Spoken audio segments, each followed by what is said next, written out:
नमस्कार दोस्तों, कैसे हैं आप सभी।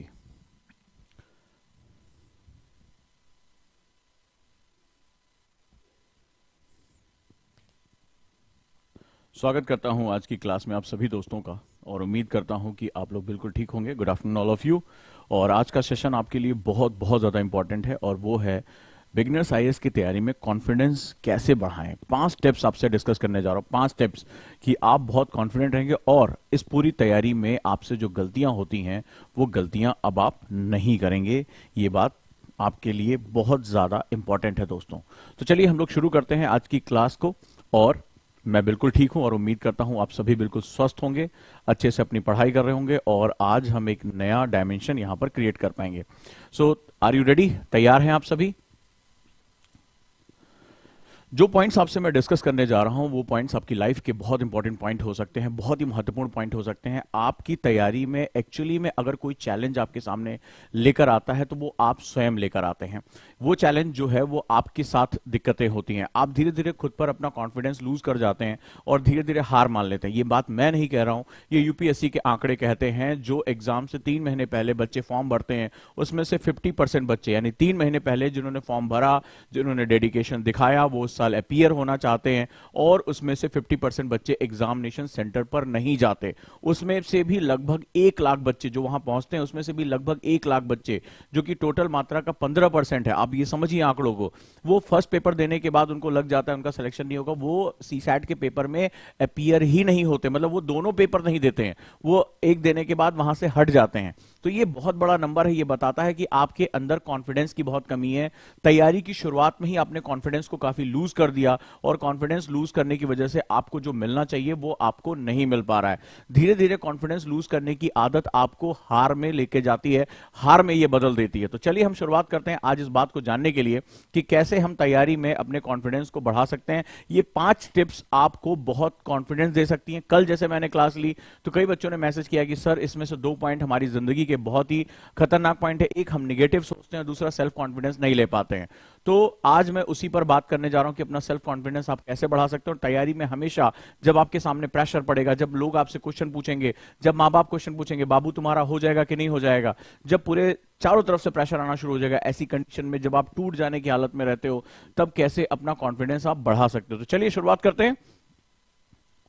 और सबसे पहले बता दूं कि अगर आप लोग अभी तक 99 के हमारे इस महा आंदोलन में नहीं जुड़े हैं तो उसमें साथ जुड़ सकते हैं। टीम मेरी जो है फॉर्म शेयर करी है, उजांग एनी टाइम लर्निंग ऐप पे जाना है और वहां पर आपको 99 रुपीज में इंग्लिश, 99 रुपीज में सीसैट और यूपीएससी का प्रीलिम्स का बैच आपको ज्वाइन कर लेना है। ये मौका बहुत ही जबरदस्त है आपके लिए। इसके बाद हम लोग आगे बढ़ते हैं और यूपी पीसीएस के लिए हमने बैच शुरू किया मात्र 199 रुपए में। 199 रुपए में यूपी पीसीएस, जी आप जानते हैं मई में इसका भी पेपर है और प्रीलिम्स बहुत ही महत्वपूर्ण है। और 199 में विजेंद्र सर के साथ पूरी टीम जो है यहां पर आ रही है। क्या क्या वो पढ़ाएंगे इसके बारे में डिस्कशन करना हमारे लिए बहुत जरूरी है। नेक्स्ट स्टार्ट फरवरी में हम स्टार्ट कर रहे हैं अपना एडवांस एनसीईआरटी बैच, जहां पर हम कुछ नई चीजें लेकर आ रहे हैं, कुछ नई चीजें हैं, इसके साथ भी हम लोग जुड़ जाएंगे। और इस समय उजांग आईएएस के सारे कोर्सेज पे जो रिकॉर्डेड क्लासेस हैं उस पर 50% डिस्काउंट मिल रहा है, जिसमें बार बार मैं कह रहा हूं अगर आपके पास समय हो तो नीति आयोग की मेरी क्लास जरूर कर लीजिएगा। मेंस में आपको इतनी हेल्प मिलने वाली है जिसकी कोई हद नहीं। तो नीति आयोग की क्लास और 7 स्टोरी ऑफ इकोनॉमिक्स, एक अलग ही डायमेंशन है। इकोनॉमिक्स कभी आपने इस तरह से नहीं पढ़ी होगी जहां मैंने कहानियों और वेब सीरीज के माध्यम से यहां पर मैंने इकोनॉमिक्स पढ़ाया है। लेट्स स्टार्ट, आगे शुरू करते हैं। एक बड़ी महत्वपूर्ण बात है कि आज मुश्किल है, आज मुश्किल है, कल थोड़ा बेहतर होगा। आज मुश्किल है, कल थोड़ा बेहतर होगा, बस उम्मीद मत छोड़ना। उम्मीद बहुत इंपॉर्टेंट चीज है, ये होप है, ये ताकत है हमारी। आज मुश्किल है, आज लग रहा है यूपीएससी बहुत कठिन है, पीसीएस बहुत कठिन है, पता नहीं मेरा सिलेक्शन होगा नहीं होगा। आज मुश्किल है, कल थोड़ा बेहतर होगा, होप के साथ जिंदा रहो, बस उम्मीद मत छोड़ना, भविष्य जरूर बेहतर होगा। जो उम्मीद में जिंदा रहते हैं, जो लगातार कोशिश करते हैं, जो आगे बढ़ने के लिए प्रेरित रहते हैं और जो हर मुश्किल से जो कोलिजन करते हैं, जो लड़ते हैं, डेफिनेटली उनका भविष्य जरूर बेहतर होता है। इसी बात के साथ मैं अपनी बात की शुरुआत करता हूं और आइए आज मैं आपसे बात करता हूं कि आत्मविश्वास में कमी के क्या क्या कारण होते हैं और अगर आत्मविश्वास में कमी हो जाए, reason of lack of confidence जो पहला सेगमेंट है, उससे आपके साथ क्या क्या दिक्कत होती है, क्या साइन है कि आपका कॉन्फिडेंस बहुत लो है, राइट, क्या कारण है, आज आप उसके बारे में बात करते हैं। तो आप कैसे आइडेंटिफाई करते हैं कि अगर आप अपनी पढ़ाई कर रहे हैं, राइट, आप अगर पढ़ाई कर रहे हैं तो आपके पास कैसे आपको लगेगा कि आपका जो सेल्फ कॉन्फिडेंस है वो काफी कम है। ध्यान से सोचिएगा, कल मैंने आपको पात्र के बारे में बताया था कि पात्र के अपने गुण होते हैं, राइट, बहुत इंपॉर्टेंट सेगमेंट होता है। तो जैसे अगर कोई व्यक्ति नकारात्मक बोलता है, नकारात्मक ट्रोलिंग करता है, सोशल मीडिया पे उठपटांग लिखता है, तो क्या होता है, ये पात्र का गुण बन जाता है। बड़े ध्यान से इस बात को समझना। तो जैसे मैंने बताया था कि कॉपर में अगर आप खट्टी चीजें रखते हो तो वो क्या होता है, पदार्थ का जो खाने का उसके गुण को बदल देता है, अवगुण में कन्वर्ट कर देता है। उसी तरह से बहुत ध्यान से इस बात को समझिएगा कि अगर आप लगातार निगेटिव बोलते हैं, निगेटिव सोचते हैं, यार यूपीएससी बहुत कठिन है, कितने लोगों को आपने सुना है, मुझे कमेंट बॉक्स में बताइए कितने लोगों ने आपने सुना है, यार यूपीएससी बहुत मुश्किल है, यार यूपीएससी नहीं हो पाएगा, यार ये बहुत मुश्किल काम होता चला जा रहा है। तो ऐसी कंडीशन में आप कभी भी जो है आपके अंदर एक निगेटिव सोचने की आदत हो गई है। यार पहले प्रयास में तो आईएएस निकलता ही नहीं है, हिंदी वालों का नहीं निकलता है, ठीक है, गोल्ड मेडलिस्ट नहीं हो तो नहीं निकलता है। तो कल मैंने इसी मिथक को तोड़ने की कोशिश की थी और ये बहुत इंपॉर्टेंट है। अगर आपके पास नकारात्मक सोच है तो आप एक ऐसे पात्र के रूप में हैं जिसमें पॉजिटिव से पॉजिटिव चीज भी अगर डाल दी जाए तो वो कभी भी आपका जो है वो भला नहीं कर सकती है। आप अपने टीचर को गाली दोगे, अपनी कोचिंग को गाली दोगे, अपनी किस्मत को गाली दोगे, ग्रहों को गाली दोगे, ठीक है, संसार को गाली दोगे। आप लगातार कहोगे यार ऐसा नहीं होता तो मैं ऐसा कर जाता। अगर आप इस तरह से हैं तो आपकी नकारात्मक यानी निगेटिव थिंकिंग है। आप लिस्ट बनाइए, आज आपको एक होमवर्क दे रहा हूं, डायरी लीजिए और लिस्ट बनाइए जहां आप अपने नकारात्मक सोच यानी निगेटिव थॉट्स की लिस्टिंग करना शुरू कर दीजिए कि मैं कहीं दिन भर में निगेटिव थॉट्स तो नहीं लेकर आता हूं, ठीक है, मैं दूसरों की बात तो नहीं सुनता हूं ज्यादा। तो इस तरह से आपके अंदर अगर कोई भी चीज डाली जाएगी वो निगेटिव हो जाएगी। अगर आप निगेटिव सोच के व्यक्ति हैं, आपका कॉन्फिडेंस कभी भी डेवलप नहीं हो सकता, ठीक है, कभी डेवलप। दूसरा जो सबसे बड़ा कारण है जिसकी वजह से आप कभी भी आत्मविश्वास नहीं पैदा कर पाते, वो है विफलताओं का भय। मैं फेल हो गया तो, अगर मैं फेल हो गया तो, आप अकेले में कभी भी बैठते होंगे तो आपके दिमाग में ये बात जरूर आती है कि मैं फेल हो गया तो क्या होगा। कितने लोग हैं, पापा क्या कहेंगे, मम्मी क्या कहेंगी। ये इस समय आज के यूथ में ये बहुत बड़ा चैलेंज है। मैंने बहुत कम देखा है यूपीएससी में सुसाइड होते हुए, क्योंकि वो मानसिक रूप से बड़े मजबूत होते हैं, लेकिन पहली बार ऐसा हो रहा है कि मैंने अभी देखा कि वहां पर एक बच्ची थी दिल्ली में और उसने जो है मेंस नहीं हुआ तो उसने सुसाइड कर लिया। तो ये जो चीजें हैं, जो सुसाइडल टेंडेंसी होती है, वो विफलताओं के भय से, यानी कि जो फियर ऑफ फेलियर होता है वहां से निकल कर आता है। तो आप में से जब अगर आपको बार बार डर लगेगा, जब आप आईना देखेंगे और आपको लगेगा मैं नहीं हुआ तो क्या होगा, पापा क्या कहेंगे, मम्मी क्या कहेंगे, रिश्तेदार क्या कहेंगे, तो आप कभी भी आत्मविश्वास नहीं पैदा कर पाएंगे। अगला, हीन भावना। जैसे आप अपने दोस्तों की सर्किल में हुए तो आपने देखा कई बार आप अपने बहुत सीनियर से जाके बात करना, कितने लोग हैं मुझे कमेंट बॉक्स में बताना कि ऐसा हुआ है। तो वो कई बार जैसे आपसे 2-3 साल पहले से पढ़े तो वो बड़ी बड़ी बातें करते हैं। आप अच्छा ग्रुप में खड़े हुए हैं, ठीक है, आप ग्रुप में खड़े हुए हैं, मान लो आपने अभी इकोनॉमिक्स नहीं पढ़ी और इकोनॉमिक्स पे डिबेट चल रही है, तो आपके अंदर आने लगा यार मैं तो कुछ जानता ही नहीं हूं। अच्छा, आपसे बताया गया कि इस ग्रुप का आप हिस्सा बन जाओ और वो ग्रुप आपके बराबर का नहीं है। अभी उन्होंने बहुत से लोग कई साल से तैयारी कर रहे हैं, कई लोगों ने केवल वही सब्जेक्ट पढ़ा है। तो हर आदमी अपने कंफर्ट के हिसाब से बात करता है। मान लीजिए आप हिस्ट्री पढ़ रहे हैं और उसने इकोनॉमिक्स पढ़ा, तो कितनी बार ऐसा हुआ कि आपके अंदर हीन भावना आ जाती है, अरे यार पता नहीं ये कैसे बड़ी बड़ी बातें कर रहे हैं, यार ये तो पता नहीं इकोनॉमिक्स के बड़े बड़े टर्म्स के बारे में बात कर रहे हैं, आज के न्यूज़पेपर पे डिबेट कर रहे हैं, ठीक है, जीएसटी के बारे में बात कर रहे हैं, मुझे तो ये आता ही नहीं है। तो आप गलत नहीं है, आप हिस्ट्री पढ़ रहे हैं और आप अभी नए आए हैं, आपको अपने बराबर के लोगों के साथ जुड़ना चाहिए था, लेकिन किसी ने आपको व्हाट्सएप ग्रुप में जोड़ दिया। अभी मैंने रिसेंटली ये केस देखा, ये पॉइंट मैंने वहां से निकाला, तो उसमें एक बच्चा था, उसने ग्रुप बना लिया डिस्कशन ग्रुप करके, और वो 2-3 साल से तैयारी कर रहा। उसने ये नहीं बताया, उसने बताया कि मुझे बहुत पता है, उसने ये नहीं बताया कि मैं 2-3 साल से फेल हो रहा हूं। तो उसने जो नए बच्चे थे उनको क्वेश्चन पूछने लगा, इधर उधर नेट से निकाल के भारी भारी क्वेश्चन, जिसका सिर ना पैर। अब बच्चे, नए नए बच्चे घबरा गए, बोले सर हमने तो ये पढ़ा ही नहीं, हमने तो ये पढ़ा ही नहीं, सर हमें कब पढ़ाया जाएगा ये सब। तो उससे क्या हुआ, वो एक रास्ते पे चलने के बजाय वो डाइवर्ट हो गया, वो बर्बादी की तरफ चल पड़ा।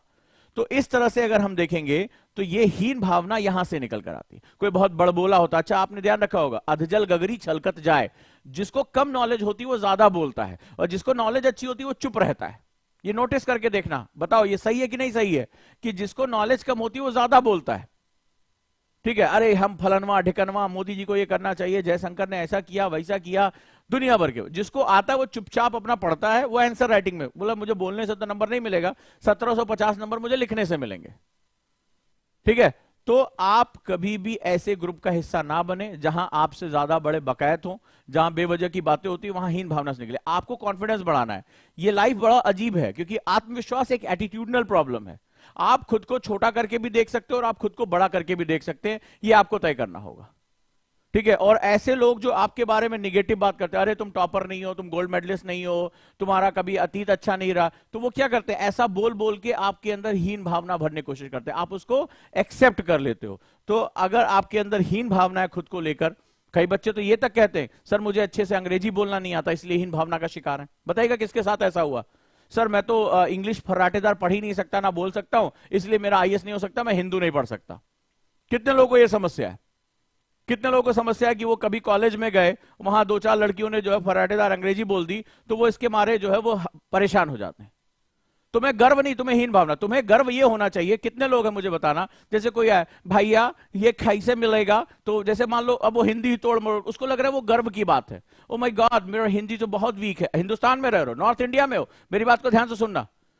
तो कितने लोग हैं जब उनको इंग्लिश में बोल, अब बेचारा वो जो है नॉर्थ इंडिया से आया हुआ है, yes may I know your name, अब उसको लग रहा है कि मुझे अच्छी इंग्लिश नहीं आती है, तो वो उसके अंदर हीन भावना भर गई है।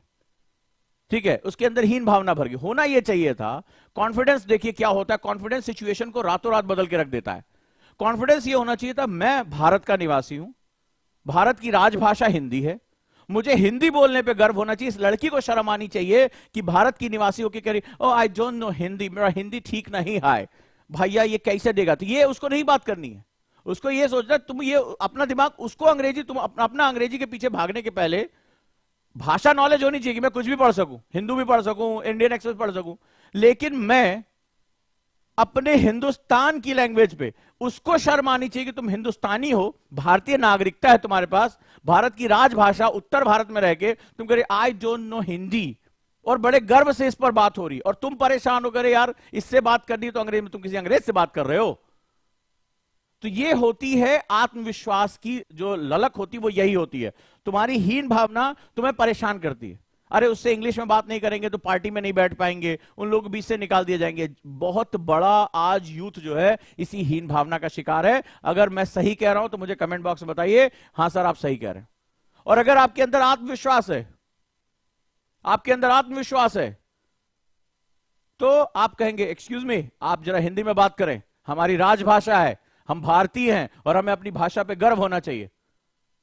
अरे हिंदी क्या, संस्कृत भी आनी चाहिए, बात करेंगे हम इस पे, ये हमारी भाषा नहीं है। आप गर्व से इस बारे में कहते, लेकिन नहीं, आप तो डर गए कि इंग्लिश नहीं आती है तो आप एलीट नहीं है, आप सभ्य नहीं है, आप जंगली हो गए। ये वाली आज हालत हो गई। लेकिन इस विमर्श को हमें और आपको मिलकर ही तोड़ना पड़ेगा। इंग्लिश आनी चाहिए, आइए, इंग्लिश क्यों, जर्मन भी आनी चाहिए, स्पेनिश भी आनी चाहिए। जितनी भाषाएं सीखिए उतना लिटरेचर आप पढ़ेंगे, आपकी नॉलेज बढ़ेगी। लेकिन मेरी भाषा की कीमत पर नहीं, मेरे गर्व की कीमत पर नहीं, मेरे राष्ट्रीय अभिमान की कीमत पर नहीं। तो जब तुम्हारी हीन भावना जब पैदा होती है, अंग्रेजों ने यही तो हमारे दिमाग में बिठा दिया, मैकाले यही तो कर गया, और करके क्या गया वो, उसने यही हीन भावना बढ़ा दी कि भारतीय कमजोर हैं, भारतीय बेकार हैं, ये असभ्य हैं, ये राष्ट्र नहीं है। और हम अपनी धरोहर को भूल बैठे, हम अपनी धरोहर को भूल बैठे। हमें लगा ये अंग्रेजों के आने के बाद ही भारत का निर्माण हुआ। और जो हमारे क्या नाम है, ब्राउन मुंडे थे, जो हमारे नेता थे, उन्होंने भी उसी धाती को आगे बढ़ा दिया। वो विदेशों में पले बड़े तो उन्हें लग रहा था सारा ज्ञान, विज्ञान, संस्कृत, सभ्यता सब पश्चिम से आई है। उन्हें क्या पता, जब पश्चिम जो है वो छाल पहन के घूमता था जंगलियों की तरह, तब हमारी सभ्यता कहां पर बैठी हुई थी। तो ये बहुत महत्वपूर्ण सेगमेंट है, जीवन के हर हिस्से में ये बात आती है। और जब किसी राष्ट्र का नागरिक व्यक्तिगत रूप से हीन भावना का शिकार होता है, तो उसका समाज भी हीन भावना का शिकार होता है। समाज से वो राष्ट्रहीन भावना का शिकार हो जाता है। आपस में सारी चीजें जुड़ी हुई हैं। मैं एक छोटा सा एग्जांपल देता हूं, ये क्या चीज कर सकता है। मैंने अपनी क्लास में ये बात बताई थी। मैंने लड़ाई लड़ी, एक गरीबी से मैंने शुरू किया, छोटे से क्लासरूम से, बच्चे जुड़ते चले गए, संस्थान बड़ा हो गया। आज जो है लोग मेरे से मिलने आते हैं, सॉफ्टवेयर बेचने आते हैं, इंग्लिश में बात करते हैं, उनको सिखाया जाता है इंग्लिश में बात करना है, तो मैं उनसे हिंदी में बात करता हूं। आती है इंग्लिश, इंग्लिश मीडियम बैच पढ़ाता हूं, लेकिन मैं क्यों उनसे बात करूं, उनको कोई लिटरेचर थोड़े ना पढ़ाना है। तो एक दिन ऐसे ही कोई व्यक्ति आया, थोड़ा थोड़ा इंग्लिश बोले जा रहा है। मैंने कहा are you comfortable in Hindi, बात करो ना मुझसे। तो मुझे देखने लगा, तो मैंने उसको एक डायलॉग बोला, मेरे बच्चों को बड़ा पसंद आया था। मैंने कहा तुम जो है सर्विस क्लास से हो और तुम नियमों को पालन करते हो, मैं बिजनेस क्लास से हूं, मैं नियम बनाता हूं। यही कारण है कि दुनिया में जितने भी बिजनेस क्लास जो कंट्रीज थी, उन्होंने अपने नियम, जापान छोटा सा देश, चीन, इन्होंने दुनिया से कहा कि सीखनी है तो हमारी भाषा सीखिए। हम ये नहीं कह पाए क्योंकि हम सर्विस क्लास कंट्री बन के रह गए, हम अपने मास्टर्स की सर्विस करते रह गए। मैंने उससे कहा कि मैं बिजनेस क्लास से हूं, तुम्हें अपना सॉफ्टवेयर मुझे बेचना है तो मैं जिस लैंग्वेज में कहूंगा तुम्हें बात करनी होगी।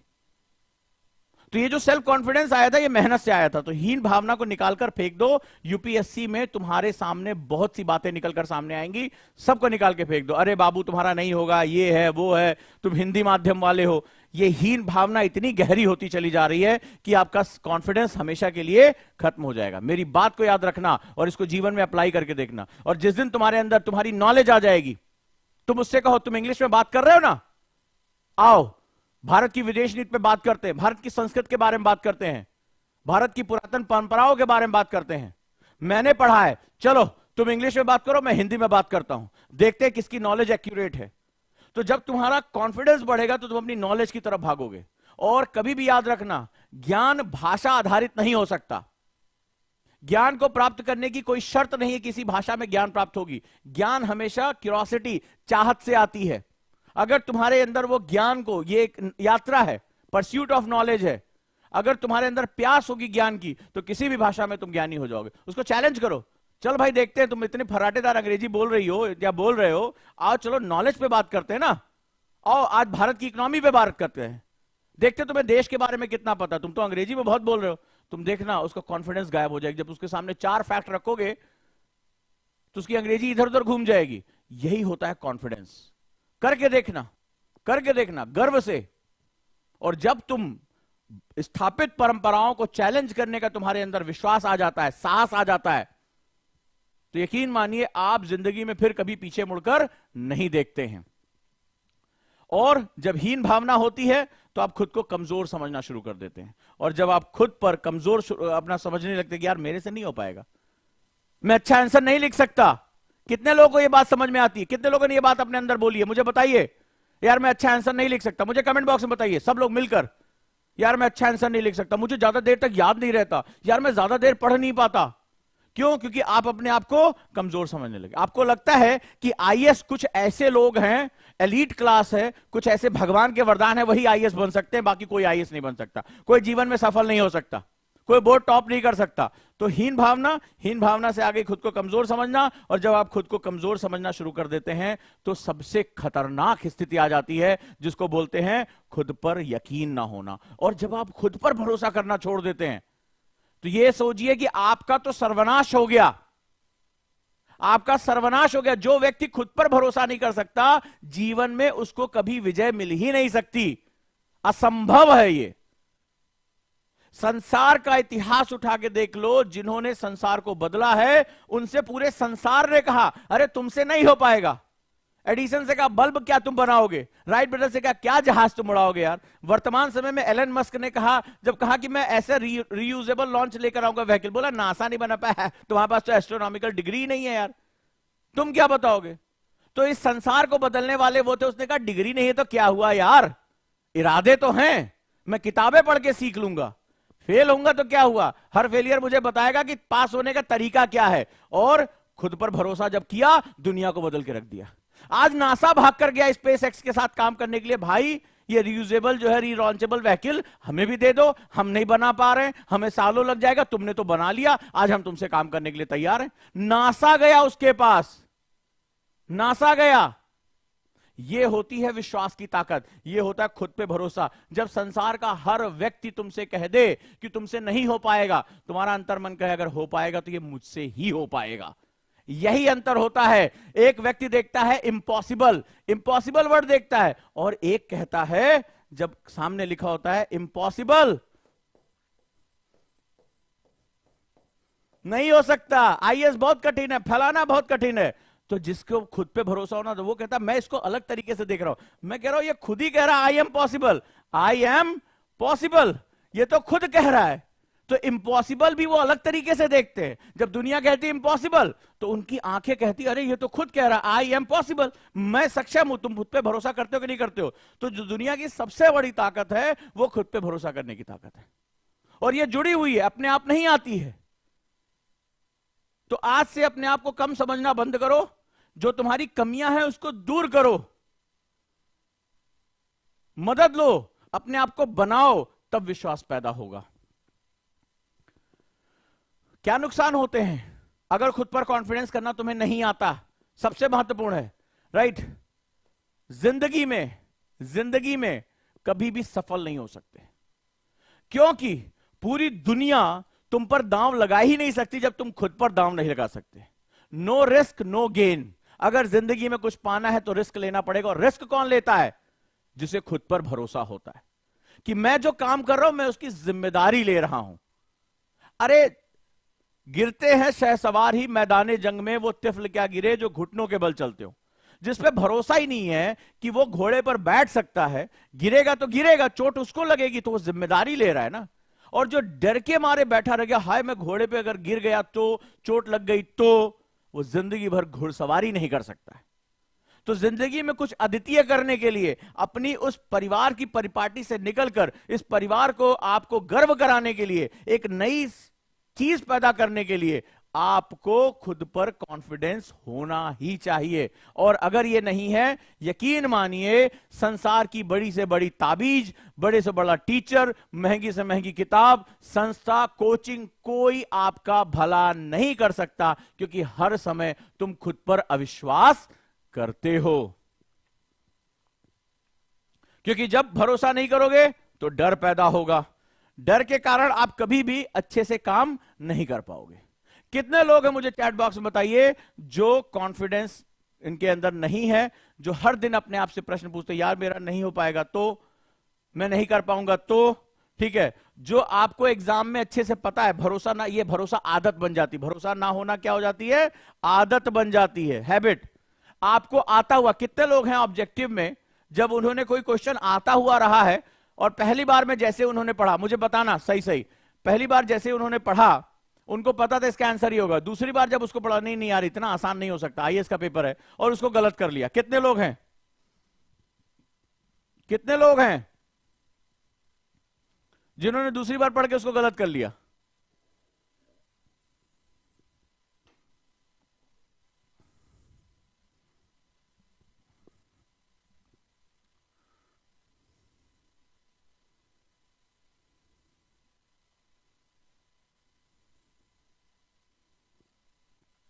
देख लो। तो अगर आप कॉन्फिडेंट नहीं है तो आप जिंदगी में कोई टारगेट अचीव नहीं कर सकते, किसी इंटरव्यू का सामना नहीं कर सकते, कभी लीडर नहीं बन सकते, आप समाज का नेतृत्व तो नहीं कर सकते, क्योंकि आपको डर बना हुआ है। किसी कार्य के प्रति हमेशा उत्साह की कमी महसूस करेंगे, आपके अंदर वो एनर्जी ही नहीं आएगी कि मुझे ये करना है, मुझे ये नई चीज करनी है, क्योंकि आपके अंदर कॉन्फिडेंस नहीं। अरे यार, जैसे ही आपका दिमाग निगेटिव सोचना शुरू कर देता, यार नहीं हुआ तो लोग हंसेंगे, यार समय खराब हो जाएगा, यार ये कुछ नया कोई नहीं कर पाया, हम कैसे करेंगे, हमारे खानदान में तो कोई आईएएस ही नहीं यार। तो वो ऐसे लोग होते हैं जिनको किसी भी काम को करने में नया उत्साह आता ही नहीं है, और वो जिंदगी की किसी भी चुनौती का सामना नहीं कर सकते। हर चुनौती पे रोना पीटना शुरू कर देते हैं, तुरंत भाग जाएंगे ज्योतिष के पास, अरे देखिए हमारे साथ क्या बुरा हो रहा है। वो हर बात के लिए रोते रहते हैं, हर बात के लिए किसी को दोष देते रहते हैं, राइट, और किसी से नजर मिलाकर वो बात नहीं कर पाते। कभी देखना बॉडी लैंग्वेज में, ऐसे लोग किसी से आंख मिलाकर बात नहीं कर पाएंगे। खासतौर पे अंग्रेजी नहीं आ रही है, कोई लड़की सामने से अंग्रेजी से बात कर रही है, अरे वो इंसान है ना तुम्हारी तरह, लेकिन तुम आंखों उसके पैरों की तरफ देखे जा रहे हो, आंख से आंख मिला के बात नहीं कर पा रहे हो। अगर आप किसी से आई कांटेक्ट करके बात नहीं कर पा रहे हैं तो आपको आत्मविश्वास की बहुत ज्यादा कमी है। आइए, पहली ट्रिक जो मैं आपसे डिस्कस करने जा रहा हूं, फेस योर फियर। अपने डर का सामना कीजिए, अपने डर का सामना कीजिए। आत्मविश्वास में जो कमी का सबसे बड़ा कारण डर होता है, डर, फियर। डर तरह तरह का होता है, डर भूत की तरह होता है। मैंने कई बार इस क्लास में बताया कि हम बचपन में छोटे थे, कोई भूतिया कहानी सुन लेते थे, कुछ भी होता था, हमें लगता पर्दे के पीछे भूत है, चुड़ैल है, और तब तक यह डर बना रहता था जब तक हम उस पर्दे को हटा नहीं देते थे। जब एक बार पर्दे को हटा दिया तो हमें लगा यहां कोई नहीं है, कुछ भी नहीं है। तो हमेशा डर को खत्म करने का एक ही तरीका होता है, सामना करिए। एक एग्जांपल लेता हूं, राइट, एक एग्जांपल लेता हूं, ओजांग टेस्ट प्रैक्टिस है ये, ठीक है, हमारी ऐप है। यहां हम ढेर सारे फ्री क्वेश्चन करते हैं। मैंने कम्युनिटी बनाई हुई है, कम्युनिटी में बच्चों को मैं डेली क्वेश्चन शेयर कर रहा हूं। मान लो ये मेंस आंसर प्रैक्टिस है, ठीक है, ये फ्री ऑफ कॉस्ट है। अब ये जब आप गए तो इसमें ढेर सारे क्वेश्चन है और मैं बार बार इसके बारे में बात कर रहा हूं, अपने आपको डर का सामना कराता हूं, ठीक है। अभी हमने इसको लॉन्च किया। क्वेश्चन, बच्चों को सर्वोच्च महत्वपूर्ण राष्ट्रीय संपत्ति माना जाता है, जीएस का पेपर है। वो कौन सी चुनौतियां जो बच्चों के स्वस्थ विकास और विकास को नकारती हैं, इसे सुनिश्चित करने के लिए सरकार द्वारा उठाए गए कदमों की गणना करिए। आप इस पर क्लिक करेंगे, ओजांग टेस्ट प्रैक्टिस है, ठीक है। अब देखिए इसका मॉडल आंसर भी हमने दे दिया। मतलब यह है कि आप क्वेश्चन को हिंदी और इंग्लिश दोनों में है, आप इस क्वेश्चन को लिखिए, आप यहां पर इमेज फोटो खींच के अपलोड भी कर सकते हैं, ठीक है। आप आराम से इसको 200 वर्ड के अंदर लिख के इसको अपलोड भी कर सकते हैं, या डायरेक्टली आप यहां भी लिख सकते हैं हिंदी या इंग्लिश में, ठीक है। और इसका आप यहां मॉडल आंसर दिया, हिंदी और इंग्लिश दोनों में मॉडल इसका क्या आंसर होना चाहिए, आप यहां से उठा के देख भी सकते हैं। लेकिन यकीन मानिए सिर्फ 3 स्टूडेंट, सिर्फ 3 स्टूडेंट, फ्री ऑफ कॉस्ट है, कोई पैसा नहीं लग रहा है। इसका आंसर भी इसका दे रहे हैं कि इसका मॉडल आंसर, कई बच्चों ने कहा सर मॉडल आंसर दे दीजिए, मॉडल आंसर भी दे रहे हैं। एक भी बच्चे ने इसको अप्लाई नहीं किया, एक भी बच्चे ने, खाली 3 लोगों ने क्वेश्चन पढ़ के उसको लाइक कर दिया, बस इतना। आंसर अपलोड नहीं किया, ना इससे उसने चेक किया। यहां हमारे पास अपलोड होता, हम उसको पढ़ के रिप्लाई करते हैं, फ्री ऑफ कॉस्ट है ये। Objective question daily test word है, फ्री ऑब्जेक्टिव क्वेश्चन, सभी एग्जाम्स के लिए हमने यहां ऑब्जेक्टिव क्वेश्चन पढ़ने के लिए माइंड मैप दे दिया, यूज ही नहीं करें, क्यों? डर, डर। अब इस क्वेश्चन को पढ़ने के लिए, ये बच्चों वाला क्वेश्चन है, मुझे बताइए क्या आपने आज तक बाल मजदूर नहीं देखे? हां या ना मैं जवाब दे रहा हूं। मुझे बताइए, राइट। ये फ्री ऑफ कॉस्ट है, ओजांग टेस्ट प्रैक्टिस ऐप, आप में से डाउनलोड नहीं की होगी किसी ने।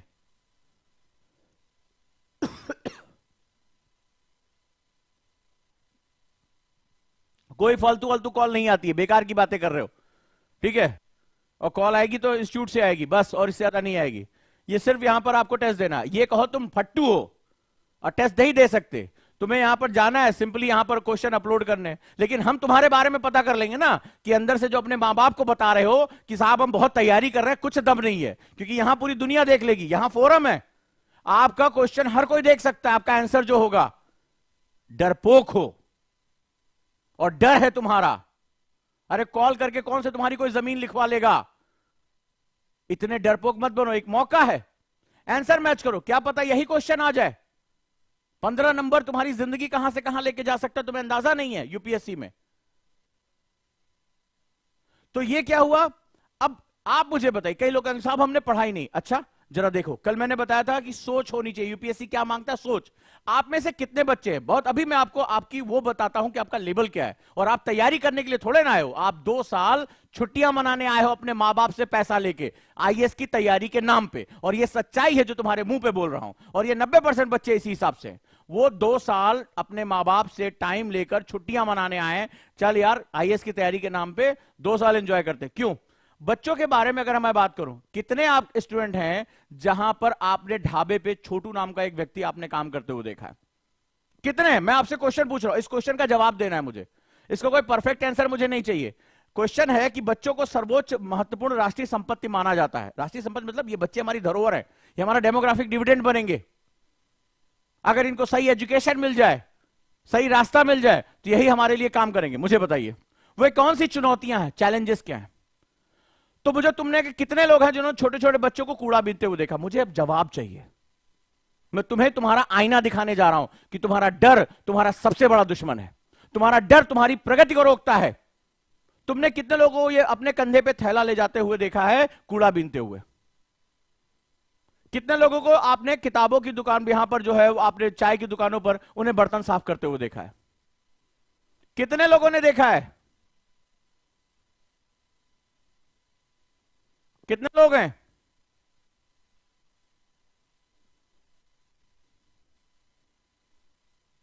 सबने देखा है। कितने बच्चे को देखा है कि वो स्कूल टाइम पे स्कूल में नहीं होते, सड़कों पर वो कुछ मांग रहे होते, भीख मांग रहे होते हैं? सड़क किनारे बैठे वो आजकल पेन लेके बेच रहे होते हैं। सबने देखा है, सबने देखा है। अगर कोई मानसिक रूप से गया हुआ नहीं है तो सबने देखा है। तो क्या तुम उन चुनौतियों में उसको लिख नहीं सकते थे?